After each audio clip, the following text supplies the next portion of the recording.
आगरा से breaking news. Agra 2 दिन के प्रवास पर हैं डिप्टी सीएम दिनेश शर्मा। अपने प्रवास के दूसरे दिन मीडिया से हुए रूबरू। पारस हॉस्पिटल पर बोलने से बचते नजर आए deputy CM Dinesh Sharma. Clean chit देने के मामले पर चुप्पी साधे डिप्टी सीएम। बोले सतह स्तर की हुई है जांच, अभी भी जांच जारी। बड़ा सवाल, आखिर पारस हॉस्पिटल को क्लीन चिट देने में क्यों दिखाई जल्दबाजी। शहीद की वीरांगना पत्नी के धरने पर बोले डिप्टी सीएम। उनकी ज्यादातर मांग हुई पूरी, अन्य जल्द होंगी पूर्ण। निरंकुश हो चुकी है। जब डिप्टी सीएम के साथ स्थिति कर रहे हैं तो किसी पार्लियामेंट मेंबर या एमएलए के साथ क्या स्थिति करेंगे? नहीं, ऐसी कोई बात नहीं है। वहाँ पे इसलिए जरूरी नहीं कि एसडीएम या वो हर अधिकारी हर जगह रहे। हम खुद से कह के चलते हैं कम से कम अधिकारी मेरे साथ में रहने चाहिए। लेकिन चूंकि पीड़ित पक्ष के वहाँ गए हैं तो वहाँ पे अधिकारी को उन्होंने तत्काल बात करके कहा सर मैं अभी तुरंत आ जाती हूँ, पास में ही हूँ। क्योंकि वहाँ पे दूसरे अधिकारी की ड्यूटी थी और वो अधिकारी वहाँ पर मौजूद था। इसलिए कोई ऐसी बात नहीं है कि जिसको हम कहा जाए कि किसी ने प्रोटोकॉल का उल्लंघन किया, किसी ने कुछ किया। ये मैं समझता हूँ उचित नहीं है। अधिकारी हमारे सकारात्मक काम कर रहे हैं। मंत्री जी, शहीद की पत्नी बैठी हुई है 2 दिन से धरने पे है, उस पर क्या कहेंगे? देखिए, मैं समझता हूँ कि संवादहीनता कहीं ना कहीं हमारे अधिकारी कई बार वहाँ पर मिले हैं।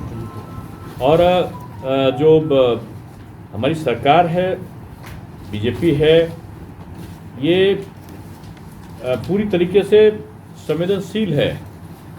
जो हमारे पुलवामा शहीद हैं या कहीं के और भी शहीद हैं, तो आप अगर देखेंगे तो जितना इस सरकार ने, चाहे केंद्र की हो चाहे प्रदेश की सरकार ने जितनी सहायता की है, आज़ादी के इतिहास में कभी भी इतना किसी ने सहायता नहीं करी होगी। धरने पे क्यों बैठना पड़ रहा है? हमारे अधिकारियों ने उनसे बात करी है कि आपकी मांग आखिर है क्या। 10वीं बार जो भी हमारे अधिकारी गए हैं उन्होंने जो काम बताए हैं, पूरी काम की सूची है। कि शहीद परिवार ने कहा कि यहाँ पे कौशल किशोर रावत के वहाँ पे जुड़ी सड़क बने, 9,89,000 की बन गई। उनका यहाँ पे इंटरलॉकिंग हो, 5,91,000 की अंतिम संस्कार स्थल से जुड़ी हुई सड़क बन गई। उन्होंने कहा कि मारुति सिटी पेट्रोल पंप से मोहन सिंह के वहाँ 6,31,000 की। मैं बोल रहा हूँ, आप ही प्रश्न करेंगे ना। मैं बोल रहा हूँ तो सुनिए उसको जवाब को। मैं बता दूं फिर आप प्रश्न। ये 9 महीने पुरानी रिपोर्ट पढ़ रहे हैं सर? नहीं, 9 महीने 10 महीने जितना उन्होंने 18 चीज़ों को, 17 चीज़ों का जितने भी उनकी मांग आई, सारी चीज़ें उनकी पूरी कर दी गई। सारी चीज़ बन गया है। उनकी मूर्ति के लिए पैसा दे दिया गया। उत्तर प्रदेश सरकार से जितना पैसा जहाँ से उनको पैसा मिलना था, सारे पैसे उनको, उससे ज़्यादा पैसे समाज के अन्य लोगों के द्वारा भी जो सरकार की सहायता बीच में पड़ी। जैसे मुख्यमंत्री केशव जी आए थे, उन्होंने पीडब्ल्यूडी के अंदर से दिलवा दिया जो हमारे का नहीं था। जो शासन को जितने पैसे देने थे वो भी दे दिए गए। उनकी जो डिमांड रही है, मूर्ति का बनने का था वो भी बनवा दिया गया।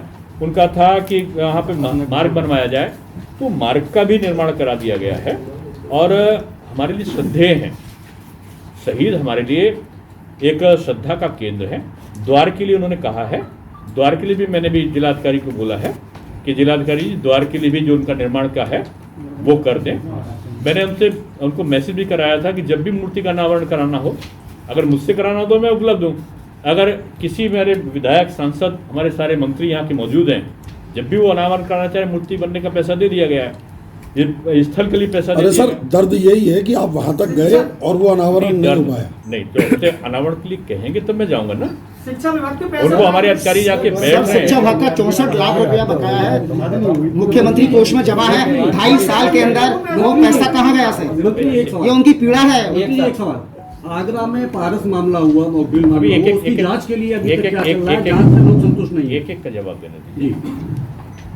जो आपने बताया है, शिक्षा विभाग ने जो पैसे, उन्होंने जो हमारे अधिकारी गए हैं उनके सामने रखा होगा ये विषय। आज शायद उन्होंने रखा है। अगर ये चीज़ बता देते तो उनके लिए अनशन धरना तरीका नहीं, उनको बुलाया गया था लेकिन किसी मजबूरी कारण नहीं आए। उनको नौकरी देने के लिए, मतकासिद के लिए भी कहा गया था। उन्होंने लिख के भी या मुजवानी बोला है प्रशासन को कि हम नौकरी, क्योंकि हमारे बच्चे अच्छे सेटल्ड हैं, हम नहीं चाहते हैं। तो जो शासन को जितनी चीज़ें करनी थी वो की गई हैं, जितना उनको देना था वो दिया गया है।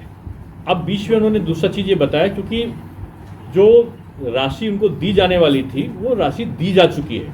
उससे ज़्यादा राशि दी जा चुकी है।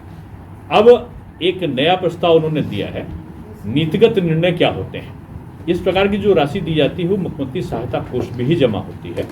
उससे इस प्रकार के जो विषय होते हैं उनको दिया जाता है, क्योंकि शहीद परिवार को मुख्यमंत्री सहायता कोष से पहले ही दिया जा चुका है इस प्रकार की चीज़ें।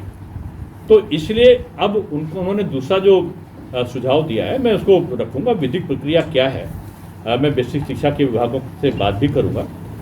क्या हो सकता है, क्या एक राशि दी जाने के बाद दूसरी राशि दी जा सकती है।